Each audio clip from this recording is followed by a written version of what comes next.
Assalamualaikum warahmatullahi wabarakatuh.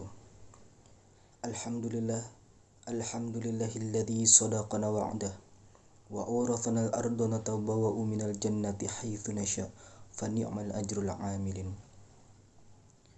Hasantukum min hayyil qayyum alladzi la yamutu abada wa dafa'tu ankum musu bi alfi la haula wa la quwwata illa billahil aliyyil azim. Amma ba'du. Yang saya hormati dosen kita bersama Bapak Amiril, dan yang saya banggakan teman-teman seperjuangan, para mahasiswa-mahasiswi PT IKI Jakarta. Mudah-mudahan selalu dalam rahmat dan kasih sayang Allah Subhanahu wa Ta'ala.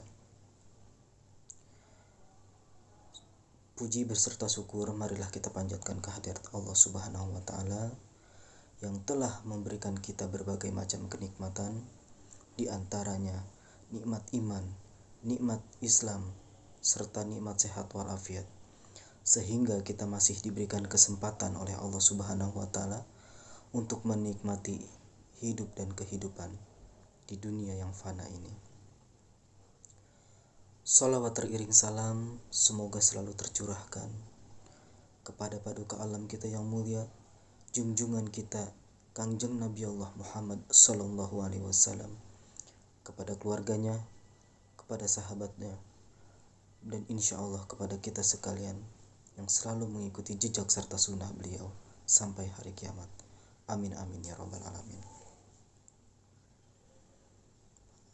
Baiklah, tujuan saya untuk membuat video kultum ini yaitu untuk memenuhi tugas UAS daripada mata kuliah Ilmu IT dan Penafsiran yang telah diberikan oleh dosen kita, dan mudah-mudahan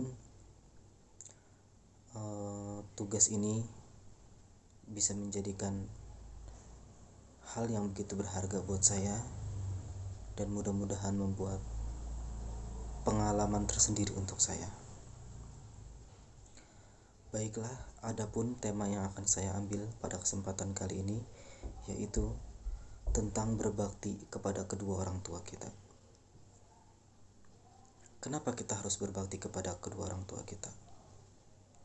Kenapa Allah sangat menganjurkan kita untuk berbakti kepada kedua orang tua? Karena salah satu orang yang berjasa untuk kita yaitu kedua orang tua kita. Ayah kita yang telah mencari nafkah untuk menghidupi kita. Beliau tidak peduli apapun yang dia lakukan. Banting tulang, bercucuran keringat demi mencari sesuap nasi untuk anak-anaknya. Seorang ibu juga sangat-sangat berjasa kepada kita. Sangat berjasa kepada semua anak-anaknya. Karena apa? Seorang ibu telah mengandung selama 9 bulan 10 hari lamanya. Merawat, membesarkan, dan menyusui anak-anaknya hingga tumbuh besar. Apakah beliau telah mengeluh kepada kita? Apakah beliau minta dibalas jasanya kepada kita? Tidak. Kedua orang tua merawat anak-anaknya sangat ikhlas, sangat ridho. Apapun mereka lakukan demi kebahagiaan anak-anaknya. Kenapa demikian? Karena orang tua manapun akan melakukan apapun demi anaknya. Mereka rela mengorbankan nyawanya demi anak-anaknya. Dan saya pribadi sangat percaya kepada itu. Dan saya pribadi sangat percaya bila ada yang mengatakan satu ibu atau satu orang tua bisa merawat 10 anak-anaknya, tapi 10 anak belum tentu bisa merawat satu orang tuanya. Itulah kenyataannya. Dan kita tidak bisa pungkiri itu. Dalam Al-Quran pun, Allah sangat menganjurkan kita untuk berbakti kepada kedua orang tua kita. Allah memerintahkan kita untuk berbuat yang baik, berkata yang baik-baik kepada kedua orang tua kita. Dan Allah Subhanahu wa Ta'ala sangat melarang kita untuk mengatakan kepada orang tua kita apabila kita diperintah olehnya. Kalau mengatakan saja itu sangat dilarang oleh Allah. Bagaimana kalau kita mencaci makinya, berbuat kasar kepadanya, merendahkannya? Na'udzubillah tsumma na'udzubillah. Sungguh yang demikian itu menjadi tanda bagi seseorang menjadi anak yang durhaka. Apa balasan untuk anak yang durhaka kepada orang tua? Yaitu adalah neraka jahanam baginya. Marilah sama-sama kita lebih perhatikan lagi kedua orang tua kita. Bagi yang masih memiliki kedua orang tua kita, sambangi silaturahmi. Kalaupun kita jauh tidak bisa menyambanginya, silaturahmilah lewat telepon atau sosial media yang lainnya. Karena sekarang zaman sudah begitu sangat modern, jadi tidak ada alasan bagi kita untuk tidak bisa silaturahmi kepada orang tua kita.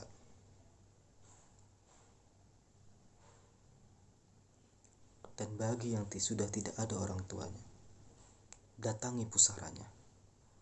Kalaupun kita tidak bisa menyambangi pusaranya, doakan di setiap sujud kita.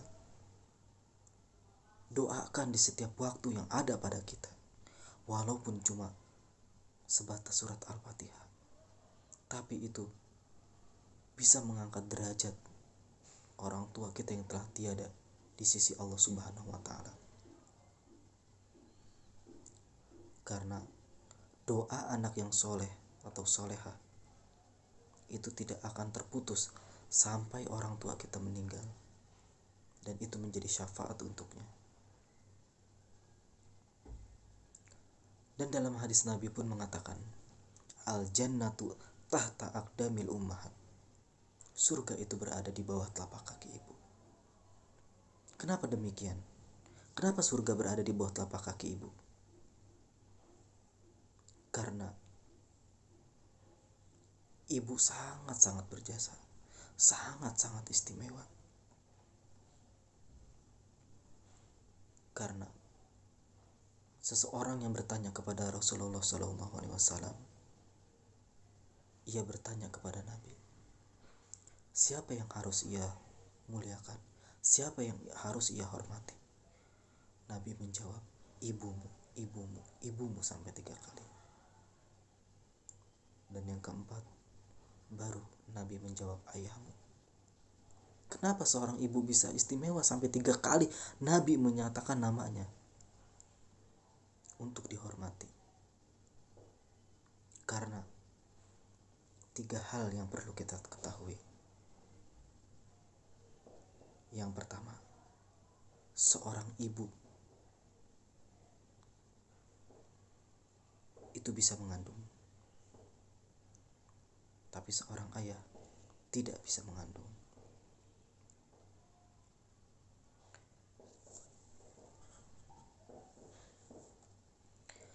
Dan kenapa Allah dan Rasulullah sangat menganjurkan kita untuk berbakti kepada kedua orang tua kita?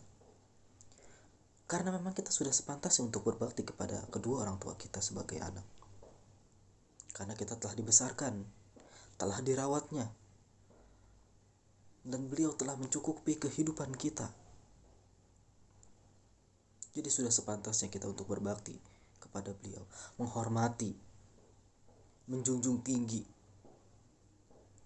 Itu sudah kewajiban kita sebagai anaknya.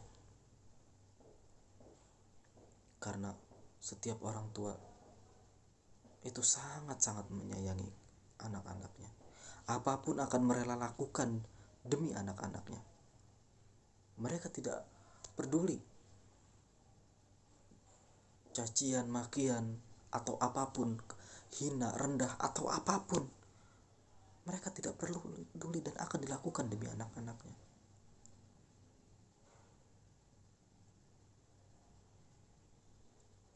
Dan ketahuilah, banyak kita lihat yang terjadi di mana-mana, di pemberitaan televisi, banyak orang, anak-anak yang telah sangat melawan kepada orang tuanya, menelantarkannya, bahkan membunuhnya. Na'udzubillah, tsumma na'udzubillah. Mudah-mudahan kita tidak termasuk orang yang demikian. Mudah-mudahan Allah selalu panjangkan, sehatkan orang tua kita. Kalaupun untuk yang sudah tidak ada, mudah-mudahan Allah menjadikannya sebagai ahli surga.